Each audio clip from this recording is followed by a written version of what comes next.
This painting was submitted with a note saying that hair and rendering clothing is a big challenge for them. Hey everyone, Bobby Chu here, and that's part of my challenge today is to improve this painting that was submitted for critique and selected at random.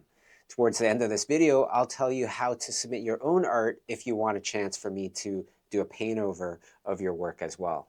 Now, if you know my art, once you take a look at the image, you may have some questions immediately. The first is probably the fact that even though I've been a working artist for almost 20 years, generally I do something creature related, like aliens for Men in Black, or the stuff I did for Tim Burton's Alice in Wonderland that had tons of creatures. Well, I used to teach nude and costume figure drawing, so helping someone with their character is actually no problem at all.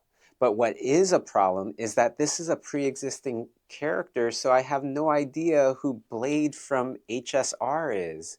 So please let me know if there's any inaccuracies to the original character. I'm always up for learning as well. Now, I know the artist was saying that it was challenging to do the hair and clothing, so I want to help with that. But the body is the form underneath the clothes and hair, so my perfectionist side made me start by straightening out the form a bit with a drawing.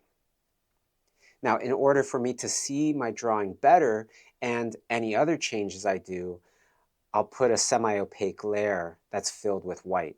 You can notice that I start off with a drawing of the general shapes of the body without hair, right? Without clothes. This way I have a solid foundation as I start to lay over top clothes and the amazing Asian mullet that this character has. Here's a tip for you when you're creating hair. Think about it as if you are the hairstylist. What length of hair would you want? Where would you cut it? How would you layer the hair? For the long hair, I would generally want the hairs to be around the same length. So in other words, you're not having little wisps of hair that are cut very short. Also, what is the feeling that you would like to achieve with this hair? Is it dirty or is it very clean hair? I went with more clean. Now, if you want a deep dive into how to paint hair, I would highly recommend this course. Now add in the sword and start to create flats. And what I mean by that is to start painting in flat colors of tone as a base for the various elements in your illustration. This will help to unify each of these various sections from other sections, from the clothes to the hair to the sword and so on and so forth. For more on techniques using flats to create beautiful paintings, check out these courses, highly recommended. Next is to paint in the drapery. What you want to do here is to think about the different forces on the cloth. Where is it being stretched? Where is it being compressed? I then add in the drapery details accordingly to express those different forces being applied to the cloth. However, the main thing I want to point out here is that when you're creating drapery, you should think about how thick the material is. If it's very thin, like silk, you'll have curvier lines of drapery. If it's thick, like leather, then you'll tend to have more angular lines of drapery because the fabric is harder to bend, right? Creating straighter lines. And you want to also think about how shiny the material is.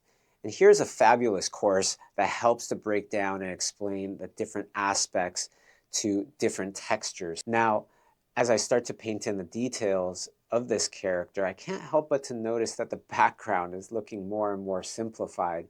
So I may as well redo that a little bit as well. The artist was saying that there's two different light sources here, one that's coming from up above and the other one from the back. When dealing with multiple light sources, I want to always think, what are the differences between the different sources? Color, intensity, the kind of light, spotlight, daylight, ambient light, etc. As an artist, we're essentially creating worlds. So it's up to us to make sure that everything in our world makes sense. And if there's light coming from up above, what's causing that? Well, if I add in a moon into the sky, that would give great reason for the light to be coming from up above. And here's a few courses I highly recommend if you really want to dive deep into lighting and the color of light. Now for the bandage on the arm and the red ribbons. This is always pretty fun because it's pretty easy to understand. There's essentially two sides to drapery, right, to ribbons. One side is facing the light more and the other side is not. Figure out which side is pointing towards the light more and make those brighter than the other side. Also, where there's knots, there's compression since the cloth is being bunched up. So make sure that you add in drapery details that express that compression. Now with straight hair like this, I just think of it as ribbons that are a bit puffier. And then I add in accents of textures of hair in areas where you feel the hair would start to break apart from the general solid form and into individual strands. And finally, oh boy, it's rim light time. It's almost like the cherry on top. I refrained from using any tones that were too light. That way, when it's time to do the rim light, those details will really pop out. And look at that. It really, really works so well. Now, if you're having other issues and would like for me to take a look and perhaps do a paint over in my next video, here's the instructions.